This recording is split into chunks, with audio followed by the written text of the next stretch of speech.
सम्मानित सदस्यगण, भूटान के प्रधानमंत्री जी, अन्य महानुभाव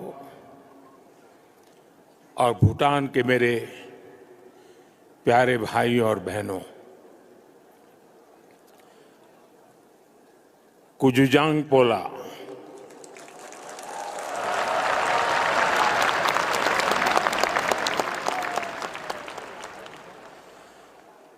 आज का दिन भूटान के लिए, भूटान के राज परिवार के लिए और विश्व शांति में विश्वास रखने वाले सभी लोगों के लिए बहुत अहम है। सदियों से भारत और भूटान का संबंध बहुत ही गहन, आत्मीय और सांस्कृतिक नाता रहा है और इसलिए इस महत्वपूर्ण अवसर पर शामिल होना भारत का और मेरा कमिटमेंट था। लेकिन आज मैं यहां बहुत भारी मन से आया हूं। कल शाम दिल्ली में हुई भयावह घटना ने सभी के मन को व्यथित कर दिया है। मैं पीड़ित परिवारों का दुख समझता हूं। आज पूरा देश उनके साथ खड़ा है। मैं कल रात भर इस घटना की जांच में जुटी सभी एजेंसियों के साथ, सभी महत्वपूर्ण लोगों के साथ संपर्क में था, विचार विमर्श चलता था, जानकारियों के तार जोड़े जा रहे थे। हमारी एजेंसियां इस षड्यंत्र की तह तक जाएगी। इसके पीछे के षड्यंत्रकारियों को बख्शा नहीं जाएगा। All those responsible will be brought to justice.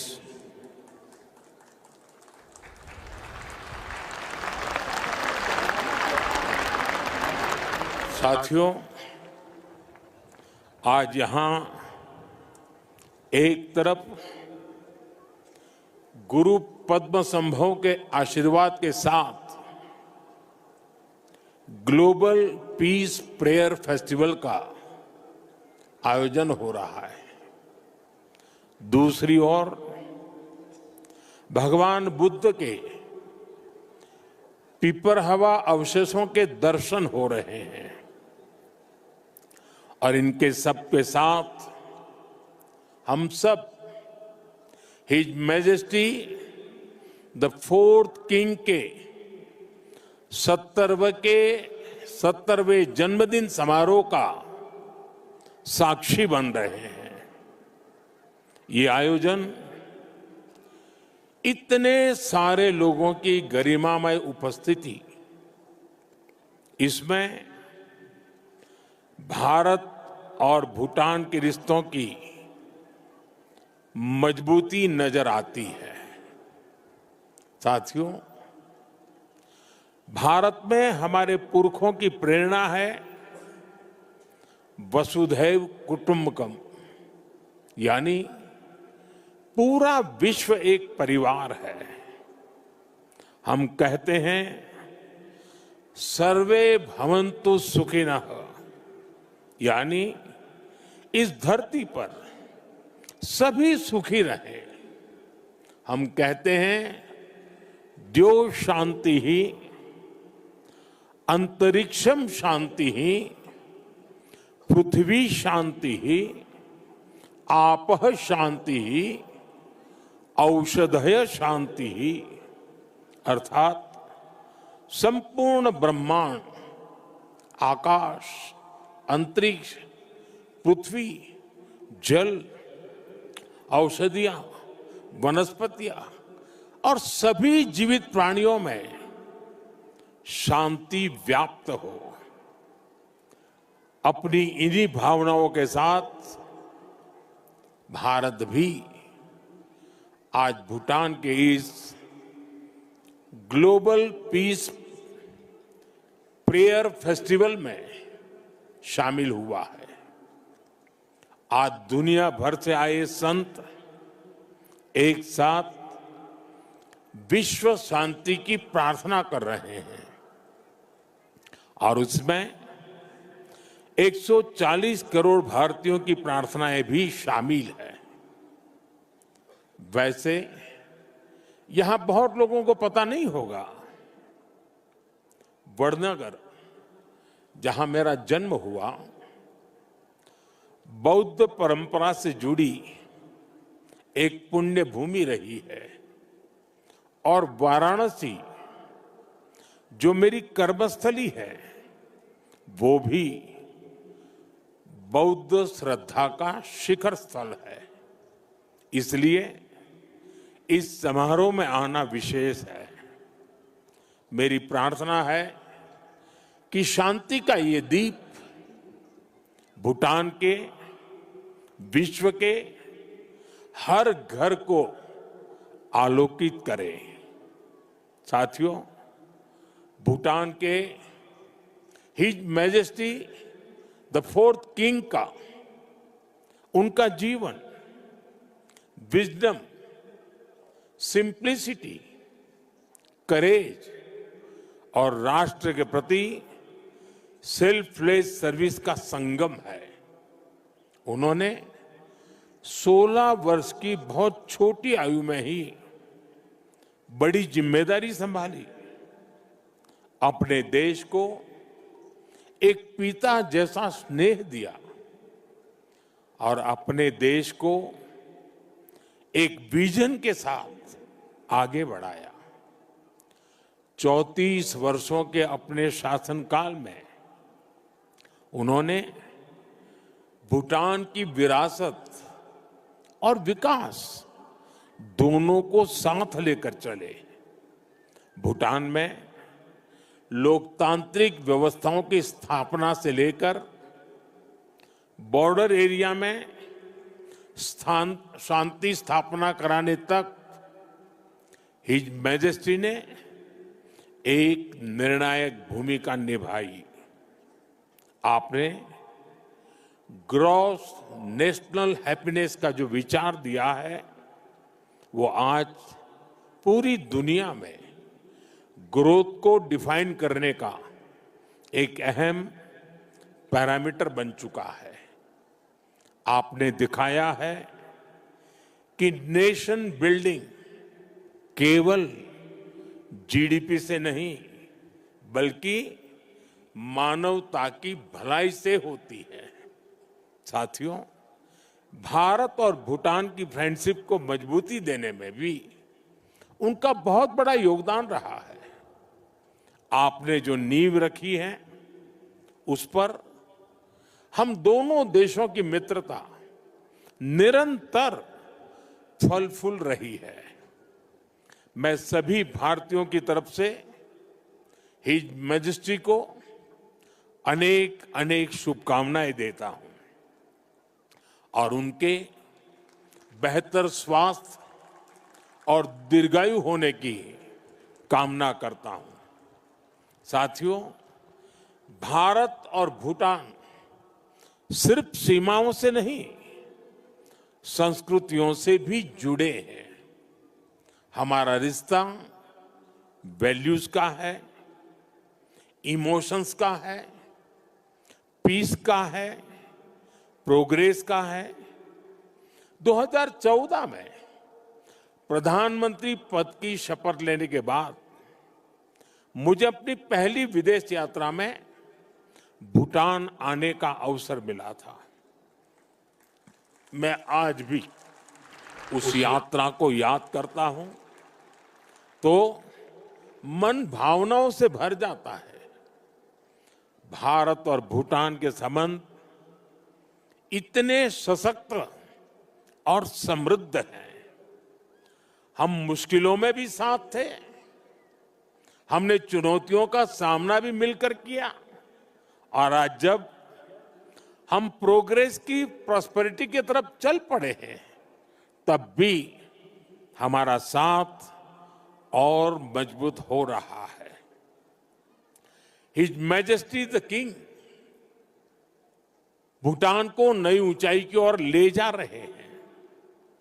Bharat और भूटान के बीच विश्वास और विकास की जो साझेदारी है, वो इस पूरे विजन के लिए बहुत बड़ा मॉडल है।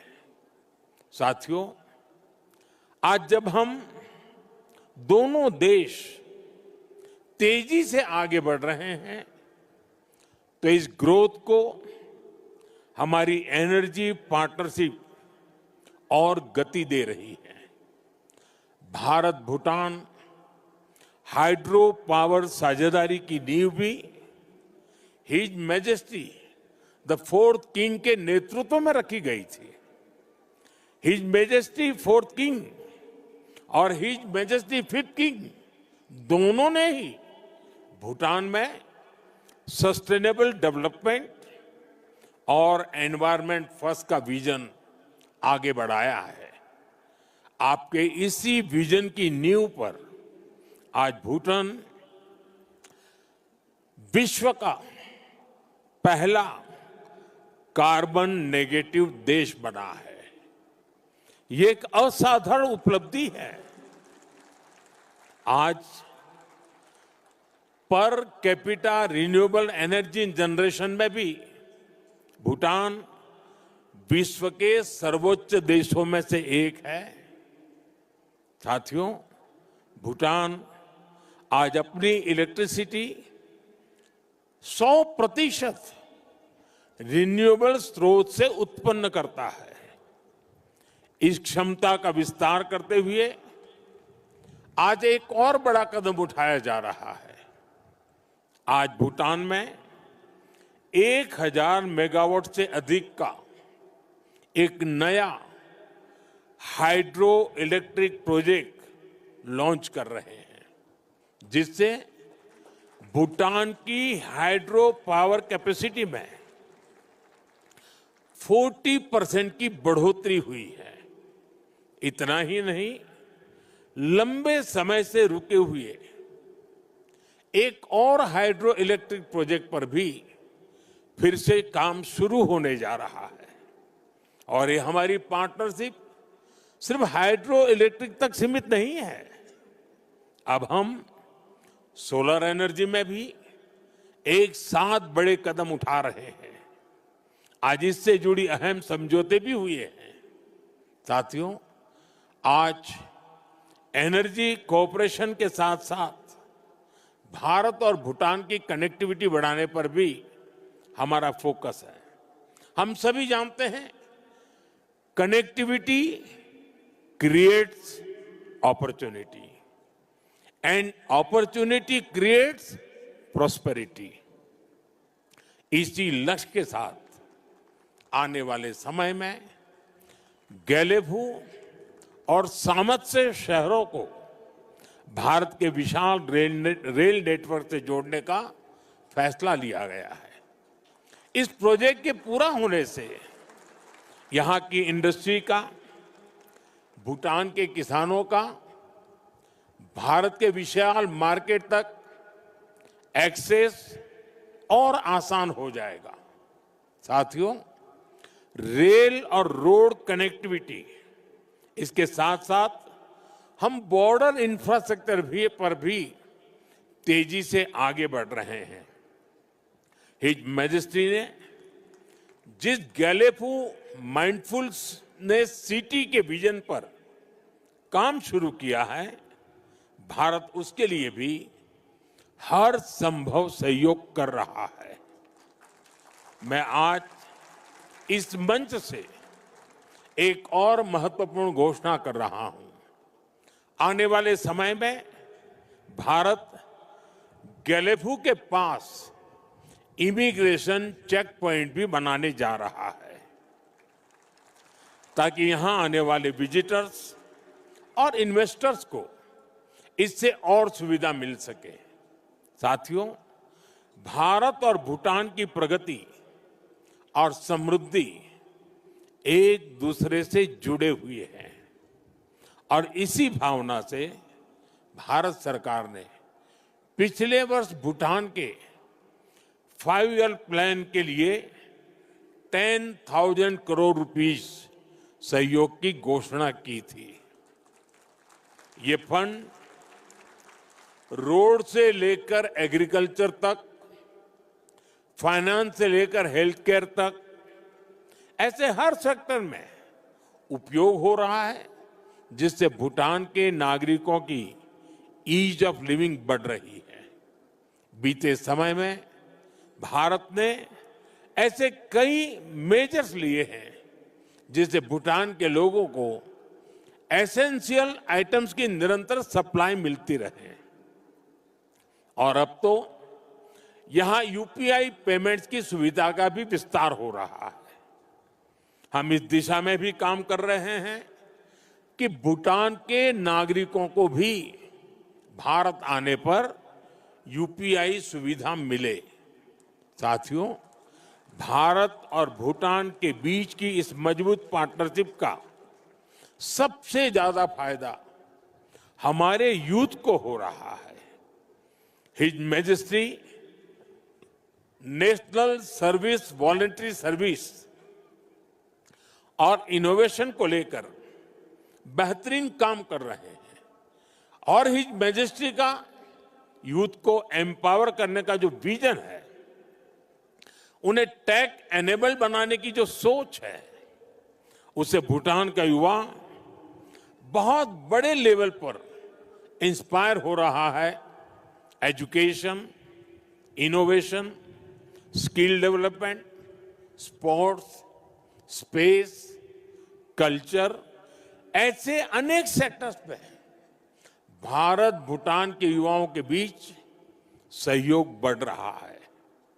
आज हमारे युवा साथ मिलकर एक सैटेलाइट भी बना रहे हैं। भारत और भूटान दोनों के लिए यह बहुत महत्वपूर्ण अचीवमेंट है। साथियों, भारत और भूटान के संबंधों की एक बड़ी शक्ति हमारे लोगों के बीच का आत्मिक संबंध है। 2 महीने पहले भारत के राजगीर में रॉयल बोटानिस्ट टेम्पल का उद्घाटन हुआ है। अब इस प्रयास का भारत के अन्य हिस्सों में भी विस्तार हो रहा है। भूटान के लोगों की इच्छा थी कि वाराणसी में भूटानी टेम्पल और गेस्ट हाउस बने। इसके लिए भारत सरकार आवश्यक लैंड उपलब्ध करा रही है। इन टेम्पल्स के द्वारा अपने बहुमूल्य और ऐतिहासिक संबंधों को, सांस्कृतिक संबंधों को और सुदृढ़ बना रहे हैं। साथियों, मेरी कामना है भारत और भूटान पीस, प्रॉस्पेरिटी और शेयर्ड प्रोग्रेस के रास्ते पर ऐसे ही चलते रहे। भगवान बुद्ध और गुरु रिनपोछे का आशीर्वाद हम दोनों देशों पर बना रहे। आप सभी का फिर से बहुत बहुत आभार। धन्यवाद।